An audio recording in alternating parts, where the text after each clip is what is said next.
Good evening, spiritual ladies and gentlemen. My name is Gilbert Phillips. I'm a member of the Konko Mission of Honolulu and also a devotee of the Happy Science Buddhist Temple here in Honolulu.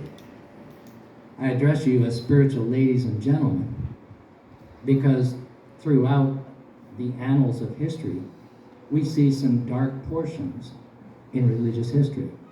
For example, the Crusades from the medieval period, and also the Salem witch trials in New England in the 17th century. We're all spiritual entities here, regardless of the religious practices that we engage in our individual religions. My great-grandmother passed away when I was about 15 in the 1960s.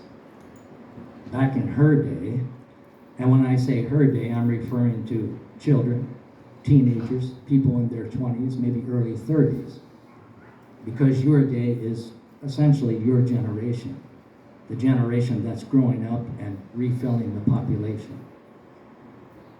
So, also, during my grandmother's time, she was born in the 1880s, doctors made house calls in those times. Today, many of us may be getting telehealth through our computer, which is fine. But also at that time, in my grandmother's day, many pastors and religious leaders also made house calls.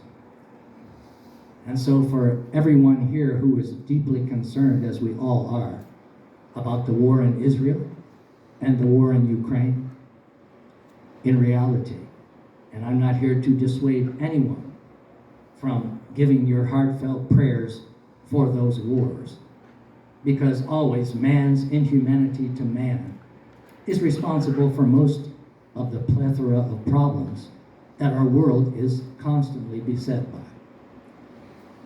So what I want to draw your attention to, if I may, is that we're all spiritual entities.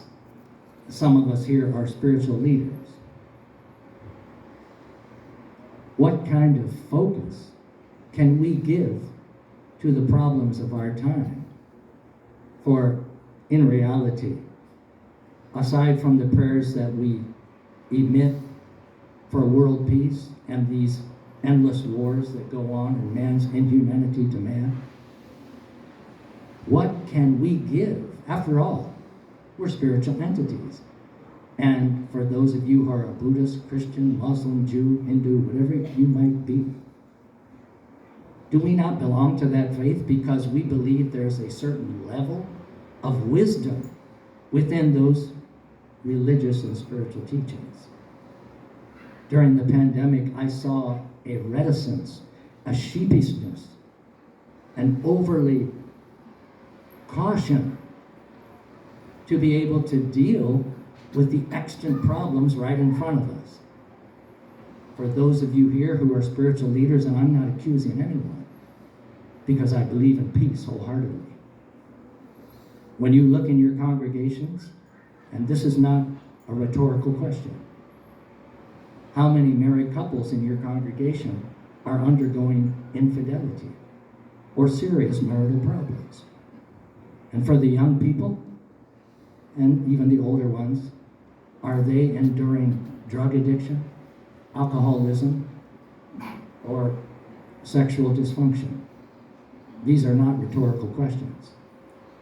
As spiritual leaders, I know we have limited time, and this isn't the 1880s like my grandma's time. But the pastors used to make house calls. And to the degree that we can engage face to face, thank God this is not Zoom. I'm looking at you, and you're looking at me, right here, live on stage.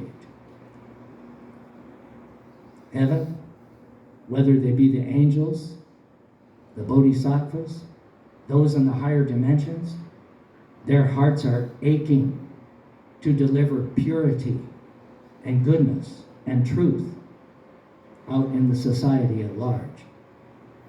We have plenty of problems right here in Honolulu, in Oahu, and certainly for the massive suffering that hit those people in Lahaina. over on Maui. So I encourage everyone here to, whatever wisdom you find in your faith, dig deep. How can we be of manifested help and relief for the suffering in our congregations? That's the real peace starts, peace of mind. If you have a spiritual teaching that frees you from sin or foolishness, after all, what's the use of a religion if it doesn't do that? In addition, how can we upright these fallen conditions that we see all around us? And also, to me personally, this is my opinion, I believe the number one scourge in America today is the breakdown of what we used to call the classic nuclear family, where you have a strong father who protects and provides guidance and resource for the family, a mother who is loving and affectionate. It's not rocket science. And then children who are obedient to their parents. It's an unbelievable dynamic. I thank you very much.